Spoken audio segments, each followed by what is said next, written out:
When he says we're going to Gino's, we go to Gino's. Hello, I'm Mr. Delicious, the new spokesman for Rack's Restaurants. Kids, we know that going to Sandy's is a lot of fun. In the 70s, amidst the fast food revolution led by giants like McDonald's and Burger King, numerous smaller chains offered unique flavors but couldn't withstand the fierce competition. Many of these establishments, once culinary beacons, have either shut down or scaled back significantly. This retrospective explores and highlights the intense battle for dominance in the industry and the often forgotten diversity of offerings that once existed. So, join us as we delve into the 20 fast food chains from the 1970s that disappeared.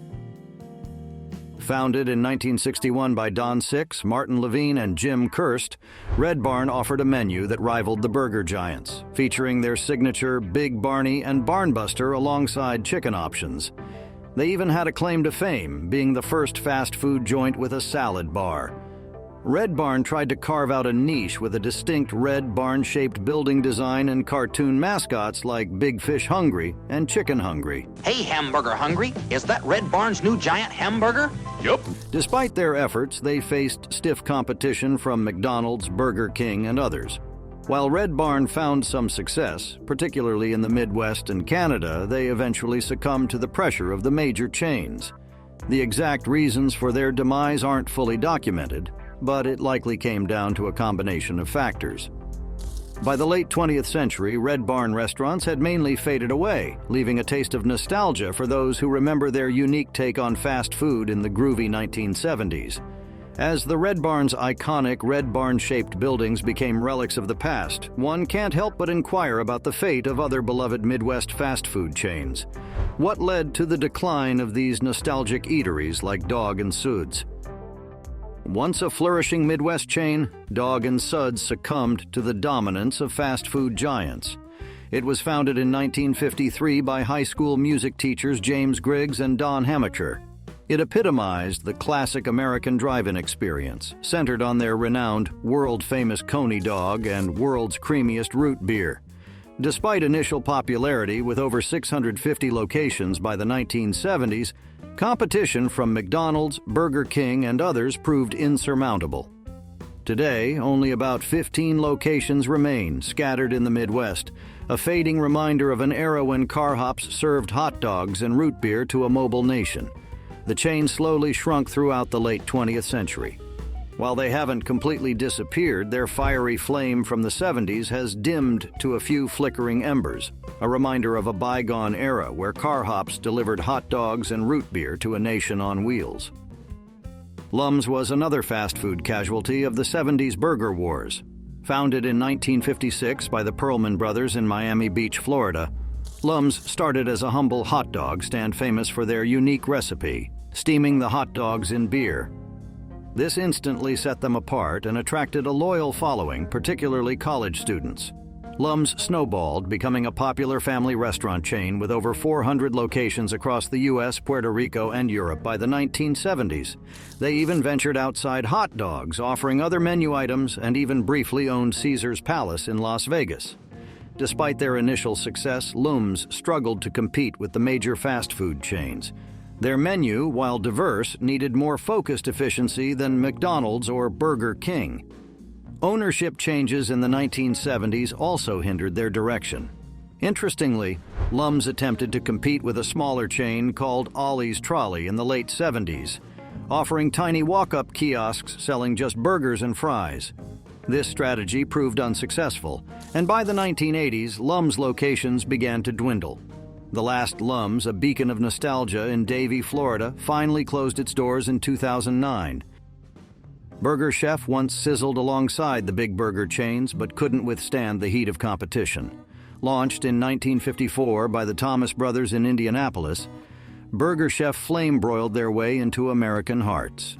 Their signature Big Chef burger, a double-decker with a secret sauce, rivaled McDonald's Big Mac. Burger Chef even innovated with the fun meal for kids, complete with games and toys, a concept later adopted by McDonald's with their Happy Meal. For a time, Burger Chef thrived. By the 1970s, they boasted over 1,200 locations, second only to McDonald's. They experimented with unique restaurant designs and even had a catchy jingle. However, facing giants like McDonald's with their relentless marketing and efficient operations, Burger Chef struggled. The chain was sold in the 1980s and slowly began to disappear. Many Burger Chef restaurants were converted to the new owner's brand, Hardee's. After the sizzle of Burger Chef's flame-broiled burgers fizzled out in the face of fierce competition, what led to the decline of Kenny Rogers Roasters despite its healthier approach to fast food? Kenny Rogers Roasters, a surprising entry on this list, was overcome by a lack of taste. Founded in 1991 by country music legend Kenny Rogers and former KFC CEO John Y. Brown Jr., they offered a healthier alternative to traditional fast food. Their signature dish was rotisserie roasted chicken seasoned with herbs and spices, focusing on lower fat and calories than fried options. Despite its famous name and initial success, Kenny Rogers Roasters faced challenges. While the focus on health was trendy, it may have alienated those seeking the indulgence of classic fast food. Additionally, the menu needed more variety compared to competitors. Kenny Rogers himself wasn't as involved in the day-to-day operations as some might have expected. By the late 20th century, the chain started to lose its sizzle. More than expansion into international markets was needed to counter domestic struggles.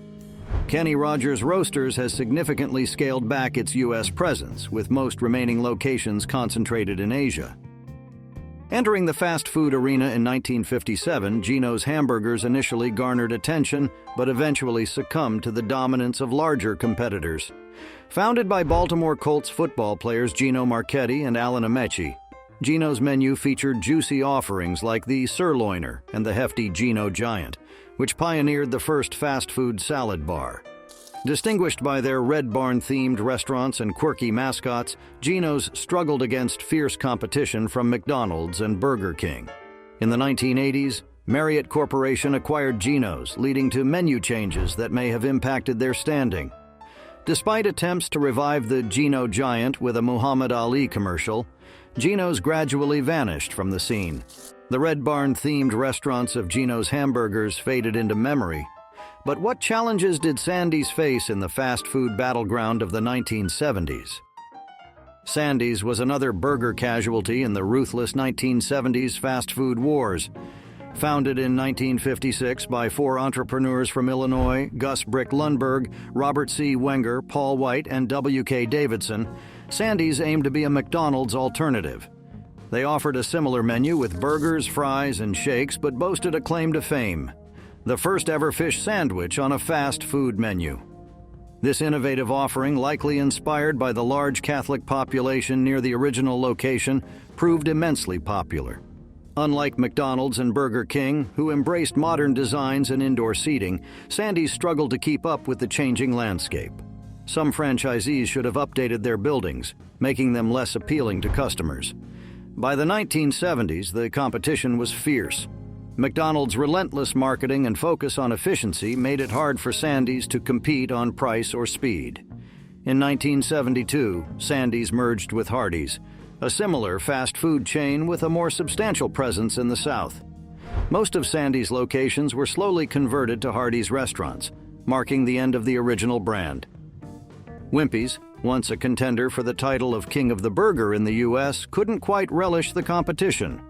Founded in 1934 by Edward Gold in Bloomington, Indiana, Wimpy's offered a menu similar to other burger joints: hamburgers, fries, and milkshakes. The name was inspired by the Popeye cartoon character J. Wellington Wimpy, a hamburger-loving cheapskate. Although Wimpy's found initial success, particularly in the Midwest, they faced an uphill battle. Unlike McDonald's and Burger King, they didn't prioritize efficiency or standardized operations. Some Wimpy's locations even offered table service, which felt out of place in the fast food world. Additionally, their marketing could have been more substantial than the big chains. By the 1970s, the heat from the burger wars was on. McDonald's and Burger King dominated the market, focusing on speed, affordability, and consistency. Wimpy's, struggling to keep up, slowly began to disappear. As Wimpy's struggled to keep pace in the fast food arena against efficiency-driven giants like McDonald's, one can't help but draw parallels to the fate of Henry's Hamburgers. What challenges did Henry's face amidst the dominance of major burger chains, ultimately leading to their decline? Henry's Hamburgers was founded by a group, the Bresler's Ice Cream Company, in 1954. They named it after one of the founders of Bresler's, Henry Bresler. So while Henry's isn't named after a specific person who ran it, it is named in honor of someone who helped establish the Bresler's Company.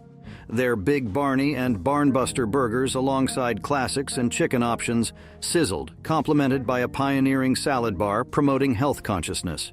Adorned with bright red barn-shaped buildings, Henry's stood out, accompanied by whimsical mascots like Big Fish Hungry and Chicken Hungry. Despite efforts, stiff competition from McDonald's, Burger King, and others led to their eventual decline.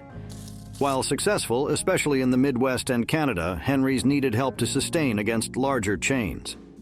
By the late 20th century, only one location remained in Benton Harbor, Michigan, marking the end of an era. The last remnants of Henry's Hamburgers faded. However, one can't help but reflect on the fate of Rack's Roast Beef, another fast food contender aiming for a slice of the market. What led to Rack's struggle against giants like Arby's? Rack's Roast Beef aimed to carve its niche but needed help to keep up with the big names. It was founded in 1967 by Jack Rothman, who co-founded Ponderosa Steakhouse. Rack's offered a menu centered around, well, roast beef. Their signature sandwiches, like the original roast beef, piled high, juicy, thinly sliced roast beef on a toasted bun. They also offered salads, fries, and baked potatoes for a more complete meal. Rack's found some initial success, particularly in the Midwest and the East Coast. They even had a claim to fame, being among the first fast food chains to have a salad bar. Their strategy wasn't just about the food, though. Rack's restaurants sported a distinct roast beef red color scheme and quirky mascots to attract customers. However, the road to becoming a roast beef king must be paved with gravy. Rack's faced intense competition from Arby's, another major roast beef contender. While Rack's had a loyal following, they needed help to match Arby's marketing muscle and menu variety. Ownership changes in the 1980s may have also hindered their focus. Rack's struggled in the 90s with confusing menus and a bizarre mascot. They filed for bankruptcy twice, first in 1992 and then in 1996. By 2016, only a handful remained. Founded in 1957 in California by Sam Battistone and Newell Bonnet, Sambo's stirred controversy with its name and theme inspired by the racist caricature Little Black Sambo. Despite protests, it initially prospered, offering a standard menu and a cheerful ambiance adorned with Sambo imagery. Sambo's expanded rapidly, boasting over 1,000 locations nationwide by the 1960s, featuring a unique attraction, a miniature train delivering food. However, by the 1980s, it struggled against competitors like McDonald's and Burger King due to its limited menu and lingering negative associations. Consequently, the majority of locations were sold and rebranded. Today, only one Sambo remains operational in Santa Barbara, California. After Sambo's struggled amidst controversy and competition, what challenges did Zontigo face amidst industry giants like Taco Bell, ultimately leading to its absorption into the Taco Bell empire? Entering the 1970s fast food scene, Zontigo brought a fresh twist to Mexican cuisine, but struggled to maintain its appeal against industry giants. Founded in 1976 by KFC, Zontigo aimed to elevate the standard taco chain offerings with tastier and healthier options. Their menu featured unique creations like the Chilito and Taco Burrito, highlighting fresh ingredients, a rarity in fast food then. Zontigo carved a niche emphasizing flavor and quality, attracting a loyal following with cheesy chipped beef and authentic tacos. Notably, they were among the first to offer real grated cheese on nachos, departing from the era's prevalent liquid cheese dispensers. Despite their innovative approach, Zontigo faced challenges, particularly with limited support from their parent company, KFC. By the 1980s, after acquiring Taco Bell, KFC had closed most Zontigo locations and converted them to Taco Bells, absorbing popular menu items like the Chilito and renaming them the Chili Cheese Burrito. as the flavorful legacy of Zontigo faded with the absorption into Taco Bell's empire. One can't help but contemplate the journey of Noggles, another fast food innovator blending Mexican and American flavors. What hurdles did Noggles face amidst the fierce competition from industry giants like McDonald's? Founded in 1970 by former Del Taco partner Dick Naugle, Noggles boasted a unique menu that appealed to a broader audience. They sizzled up classic burgers alongside Mexican favorites like tacos and burritos. This combo made them a one-stop shop for burger cravings and south-of-the-border tastes. Noggles succeeded with Mexican-American fare, particularly in Southern California and the Southwest. They even had a claim to fame, being the first fast food restaurant with a drive-through designed explicitly for motorcycles. Their distinct Southwestern-style buildings and cheerful mascots added to the experience. However, the road to burger and burrito dominance needed to be paved with cheese. Noggles faced stiff competition from McDonald's, Burger King, and Taco Bell. While popular, they may have needed help matching these giants' marketing muscle and brand recognition while popular. Additionally, Noggles underwent ownership changes in the 1980s, which impacted their direction. By the late 1990s, most Noggles locations had vanished from the fast food landscape. Alvin McCall Jr. established Quincy's Family Steakhouse in 1970 in South Carolina, presenting a hearty alternative to 1970s American fast food. While renowned for fresh-cut steaks, Quincy's menu extended beyond to include fried chicken, shrimp, and an all-you-can-eat buffet. Embracing a family-friendly ambience, their laid-back restaurants offered waiter service and even hosted country music nights, reflecting local traditions. Even with initial success, Quincy struggled against evolving fast food trends. Today, only a few locations persist, symbolizing a past era where family-style dining intersected with the advancing efficiency of fast food. In the crowded steakhouse arena of the 1970s, York Steakhouse wasn't quite rare enough to survive. Founded in 1969 by Austin Kenneth Jr. in York, Nebraska, it offered a menu rivaling pricier steakhouses in a faster, more affordable setting. Their signature dishes were sizzling steaks cooked to order above the typical fast food fare. They even boasted a salad bar, a health-conscious option uncommon at the time.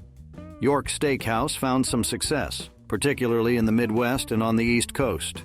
Their comfortable atmosphere with booths and table service felt like a step up from the standard fast food experience. Unlike competitors, they offered various menu options beyond steak, including seafood and chicken. By the late 20th century, York Steakhouse locations began to dwindle. The exact reasons for their decline aren't fully documented, but it likely stemmed from a combination of factors.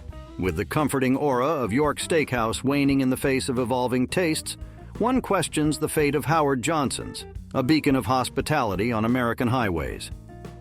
Howard Johnson's, once a beacon of hospitality on American roadsides, couldn't keep up with the changing tides of the fast food industry. Founded in 1925 by Howard Deering Johnson as a roadside ice cream parlor, Howard Johnson's blossomed into a full-fledged restaurant chain by the 1950s. They became famous for their iconic orange-roofed restaurants, offering a familiar menu of comfort food classics. Think juicy burgers, creamy fried clams, and, of course, their signature 28 flavors of ice cream. Howard Johnson's thrived for decades, becoming a popular choice for families on road trips. Their locations boasted a warm, welcoming atmosphere with orange vinyl booths and friendly waitstaff. They even offered attached motor lodges for weary travelers, solidifying their reputation as a one-stop shop for food and rest. Nevertheless, by the 1970s, the fast food landscape began to shift. Efficient giants like McDonald's offered quicker service and lower prices. With its focus on table service and a more extensive menu, Howard Johnson's struggled to compete. By the late 20th century, Howard Johnson's restaurants began to disappear. The company fractured, with the restaurant and hotel divisions going their separate ways. Today, the last remaining Howard Johnson's restaurants are a mere shadow of their former glory. Established in 1956 by the Kite brothers in Florida as a Burger Queen franchise, Druthers initially mirrored the success of big burger chains in the 1970s, but eventually dimmed. In the 1960s, George Clark and Jim Gannon acquired the franchise rights for Kentucky and eventually the entire company, rebranding it as Druthers, a play on the phrase, "I'd rather go to Druthers." Offering a menu akin to Burger King, Druthers featured flame-broiled burgers like their signature Royal Burger, reminiscent of McDonald's Big Mac. They introduced a fun meal for kids with games and toys, later emulated by McDonald's Happy Meal. While thriving for a period with over 1,200 locations by the 1970s, Druthers faced challenges from competitors like McDonald's with their robust marketing and operational efficiency, leading to their decline. In the 1960s, the American dessert scene got a scoop of fun with Farrell's Ice Cream Parlor. Founded in 1963 by Bob Farrell and Ken McCarthy in Portland, Oregon, Farrell's wasn't your typical ice cream shop. They offered a theatrical sundae experience beyond just a bowl and a spoon. Farrell's signature dishes were their over-the-top sundaes, like the Portland Zoo, a mountain of ice cream toppings and syrups that took 2 servers to carry. Their menu also featured classic ice cream parlor fare like milkshakes, banana splits, and waffles, but with a side of entertainment. Farrell's captured many's hearts and stomachs with their unique approach. The lively atmosphere and giant sundaes were a hit with families and anyone seeking a fun indulgence.